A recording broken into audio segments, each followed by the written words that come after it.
शुक्लां ब्रह्म विचारसार परमाद्यां जगद्व्यापिनीं वीणा पुस्तकधारिणीं अभयदां जाड्यान्धकारापहां हस्ते स्फाटिकमालिकां विदधतीं पद्मासने संस्थितां वन्दे तां परमेश्वरीं भगवतीं बुद्धिप्रदां शारदां। श्री महागणाधिपतये नमः। श्री महासरस्वत्यै नमः। శ్రీ గురుభ్యో నమః. సెప్టెంబర్ 2026 సంవత్సరంలో గోచార ఫలితాలు ఎలా ఉన్నాయి అనే విషయాన్ని గనక మనం చూసినట్టయితే, ప్రథమంగా ఈ సెప్టెంబర్ మాసంలో గ్రహస్థితి ఎలా ఉంది? ఈ గ్రహస్థితి అనుకూలంగానే 12 రాసుల వారికి ఫలితాలు ఉంటాయి కనుక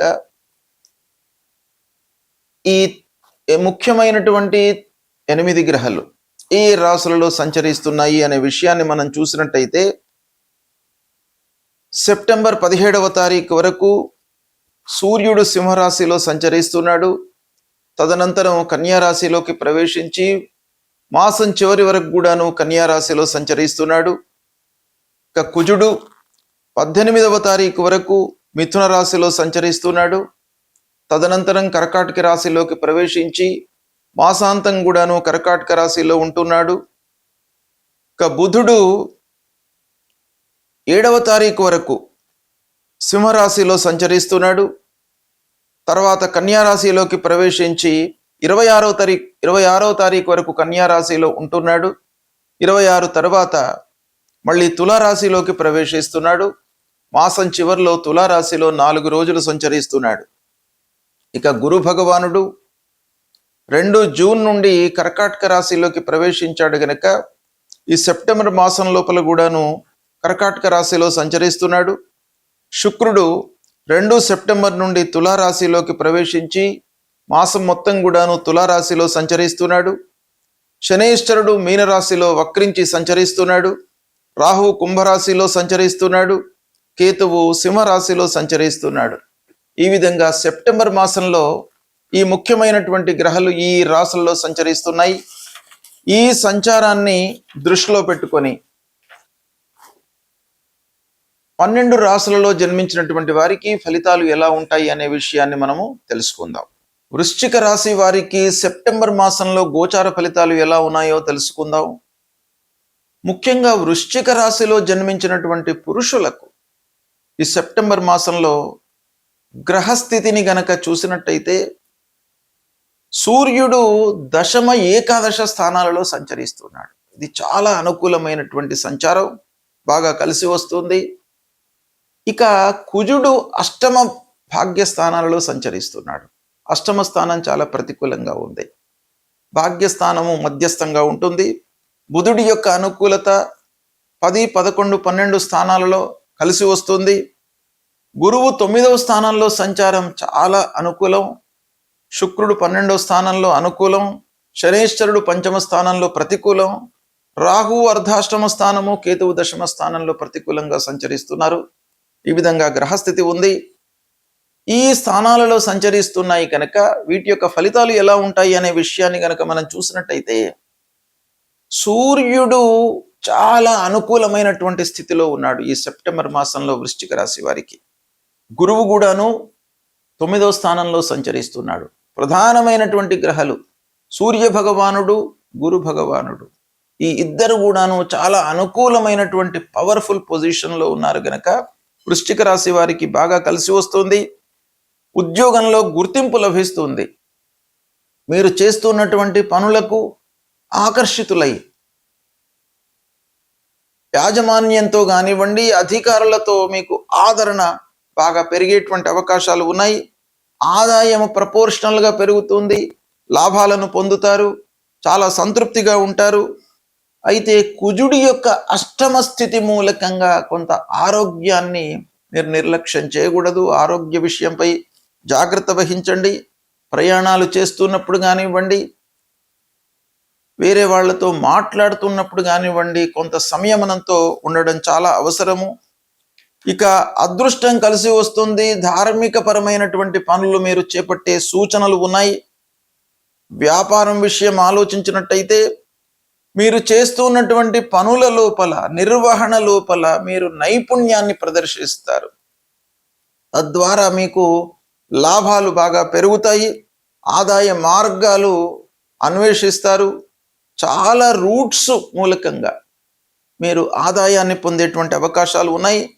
అయితే ఒక పక్కన అనవసరమైనటువంటి ఖర్చులు కూడాను గోచరిస్తున్నాయి కాబట్టి దాన్ని కొంత నియంత్రించుకున్నట్టయితే అన్ని విషయాల లోపల కూడాను మీకు బాగా కలిసి వస్తుంది. ముఖ్యంగా భాగ్యస్థానం లోపల గురువు, ధనాధిపతి, పంచమాధిపతి భాగ్యస్థానంలో సంచారం. ఇది చాలా పవర్ఫుల్ యోగం మీకు. తద్వారా పెద్దల యొక్క అనుగ్రహం మీకు లభిస్తుంది. అదృష్టం కలిసి వస్తుంది. ఉన్నత విద్యకై ప్రయత్నాలు చేస్తున్నటువంటి విద్యార్థులకు చాలా అనుకూలంగా ఉంటుంది ఈ సమయం. ఇకపోతే లగ్జరీ కొరకై మీరు ఖర్చులు పెట్టేటువంటి అవకాశం కూడాను ఒక పక్కన కనబడుతుంది. పిల్లల యొక్క చదువు విషయం లోపల మీకు అనుకూలత ఉన్నప్పటికీ దానిపైన మనస్సు నిలపడము, శ్రద్ధ చూపడము చాలా అవసరము. ఇంటి లోపల ప్రశాంతత కొరకై మీరు అనవసరమైనటువంటి డిస్కషన్స్ చేయకుండా ఉండడము, సమయాన్ని కుటుంబం కొరకు కొంత వెచ్చించడము చాలా అవసరంగా గోచరిస్తోంది ఈ సమయం లోపల. ఇక ఉద్యోగంలో చిన్న చిన్న మార్పులు కనబడుతున్నాయి.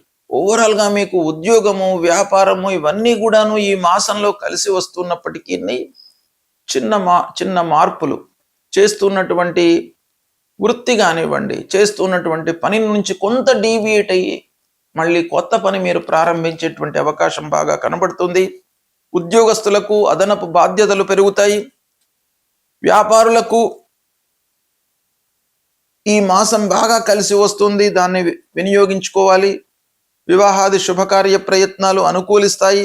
వివాహమైనటువంటి వాళ్ళకు కూడాను సంతాన విషయం లోపల మీకు ఒక శుభ సూచకం ఈ మాసంలో కనబడుతుంది. ఆదాయ స్థితి బాగా పెరుగుతుంది.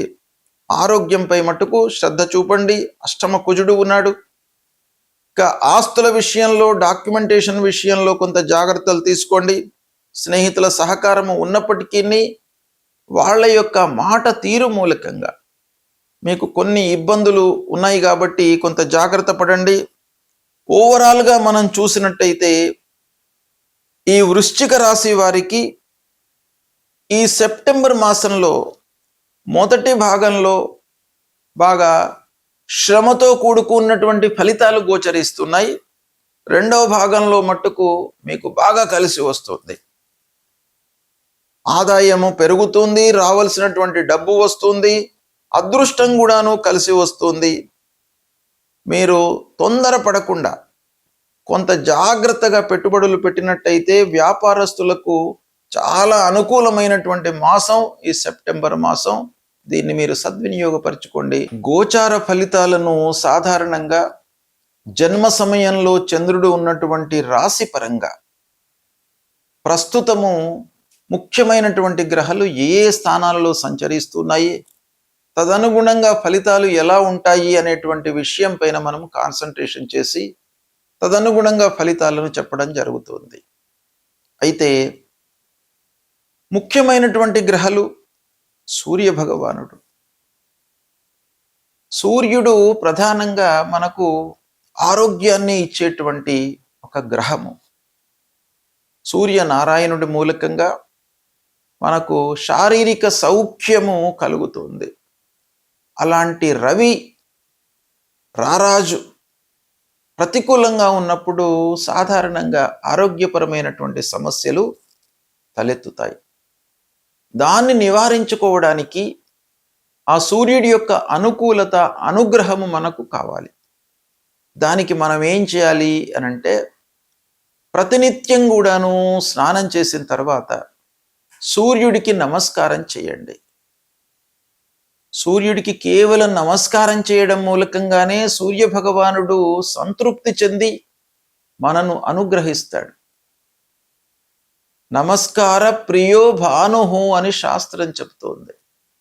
కాబట్టి కేవలము మీరు సూర్యుడికి స్నానానంతరము 12 సార్లు సూర్య భగవానుడికి నమస్కారం చేసుకోండి, భూమికి నమస్కారం చేసుకోండి, మీకు ఆరోగ్యాన్ని ఇస్తాడు. అదేవిధంగా మూలమంత్రాన్ని జపించండి. మూలమంత్రం జపాకుసుమ సంకాశం కాశ్యపేయం మహద్యుతిం తమోరిం సర్వపాపఘ్నం ప్రణతోస్మి దివాకరం అనేటువంటి మూలమంత్రాన్ని ప్రతినిత్యం కూడాను జపించండి. 3 సార్లు సూర్య భగవానుడికి అర్ఘ్యప్రదానం చేయండి. అర్ఘ్యప్రదానం అంటే నీళ్లు వదలడం సూర్యుడికి. అది చేసినట్టయితే మీకు చాలా అనుకూలత కలుగుతుంది. ఆదిత్య హృదయాన్ని స్తోత్ర పారాయణం చేయండి. సూర్యుడు ప్రధానమైనటువంటి గ్రహము. ఆరోగ్యమే మహాభాగ్యం కాబట్టి అన్ని విషయాలపైన కూడాను ఆరోగ్యము ఒక ప్రభావితం చేసేటువంటి అంశం. అన్నీ ఉన్నప్పటికీ ఆరోగ్యం మనకు సహకరించినట్టయితే వాటిని మనము అనుభవంలోకి తీసుకోలేము. డబ్బు ఉన్నప్పటికీ, చదువు ఉన్నప్పటికీ, హోదా ఉన్నప్పటికీ, ఎన్ని ఉన్నా కూడాను ఆరోగ్యం ప్రధానం గనక సూర్య భగవానుణ్ణి మీరు సంతృప్తి చేసుకోవడము, ఆ భగవంతుడి యొక్క అనుగ్రహం పొందడం చాలా అవసరము. అదేవిధంగా కుజుడి యొక్క ప్రభావం కూడాను బాగా ఉంటుంది జాతకులపైన. గోచార రీత్యా అర్ధాష్టమ స్థానము, అష్టమ స్థానము, ద్వాదశ స్థానము ఇలాంటి దుస్థానాలలో సంచరిస్తున్నటువంటి సమయంలో అనవసరమైనటువంటి కలహాలు, విద్వేషాలు, మధ్యవర్తిత్వం వహించడం మూలకంగా వచ్చేటువంటి ఇబ్బందులు, కోర్టు వ్యవహారాలు ఇవన్నీ కూడాను కుజుడి మూలకంగా తలెత్తేటువంటి సూచనలు బాగా ఉంటాయి. కాబట్టి కుజుడిని మీరు అనుగ్రహము చేసుకోవాలి. ఆ కుజ భగవానుని యొక్క అనుగ్రహం మీకు కావాలి అనంటే సుబ్రహ్మణ్య స్వామిని కొలవండి. సుబ్రహ్మణ్య స్వామిని కొలవడం మూలకంగా మీకు మీ లోపల ధైర్య సాహసాలను ఇస్తూ అనవసరమైనటువంటి విషయాలలో తలదూర్చకుండా మిమ్మల్ని కాపాడుతాడు. అది చాలా ముఖ్యమైనటువంటి అంశం. అంతేకాకుండా మూలమంత్రాన్ని ప్రతినిత్యం కూడాను జపించుకోండి. ధరణీ గర్భ సంభూతం విద్యుత్ కాంచన సన్నిభం కుమారం శక్తిహస్తంచ మంగళం ప్రణమామ్యహం అనేటువంటి మూలమంత్రాన్ని ప్రతినిత్యం చదువుకోండి. ఇక ప్రధానమైనటువంటి గురుగ్రహము అన్ని విషయాలపై ప్రభావాన్ని చూపించేటువంటి ఆ గురువు ప్రతికూలంగా ఉన్నప్పుడు తల్లిదండ్రులను సేవించండి. తండ్రి యొక్క ఆరోగ్యాన్ని తెలుసుకోండి. ఆయనకు కావలసినటువంటి సపర్యలను చేయండి. తల్లి యొక్క ఆరోగ్యాన్ని తెలుసుకోండి. ఆమెకు కావలసినటువంటివన్నీ కూడాను మీరు సమకూర్చే ప్రయత్నాలు చేయండి. తల్లిదండ్రుల యొక్క అనుగ్రహమే గురువు యొక్క అనుగ్రహము. తల్లిదండ్రులకు నిత్యం కూడాను మీరు పాదాభివందనం చేయండి. తద్వారా వాళ్ళ యొక్క అనుగ్రహం మీకు లభిస్తుంది. ప్రథమ గురువులు తల్లిదండ్రులు. దక్షిణామూర్తి స్తోత్ర పారాయణం చేసుకోండి. దత్తాత్రేయ స్వామి యొక్క చరిత్రను పఠించండి. దత్తాత్రేయ స్వామి దేవాలయానికి వెళ్ళండి. మూలమంత్రాన్ని చదువుకోండి. దేవానాంచ ఋషీణాంచ గురుంకాంచన సన్నిభం వందనీయం త్రిలోకానాం తం నమామి బృహస్పతి అనేటువంటి మూలమంత్రాన్ని ప్రతినిత్యం కూడాను చదువుకోండి. ఇక శనీశ్వరుడు ప్రధానమైనటువంటి గ్రహము. అన్ని ఆటంకాలకు, ఆలస్యానికి, విఘ్నాలకు కారణమైనటువంటి వాడు శనీశ్వరుడు. ఎక్కువ రోజులు ఉంటాడు ఒక రాశిలో. కాబట్టి ఆ శనీశ్వరుడి యొక్క ప్రభావం మన పైన ఉండడం చాలా సహజం. కాబట్టి దుస్థానాలలో సంచరిస్తున్నటువంటి సమయంలో ప్రత్యేకంగా శని విషయమై హనుమాన్ చాలీసా ప్రతినిత్యం కూడాను చదవండి. ఆంజనేయ స్వామిని దర్శించండి.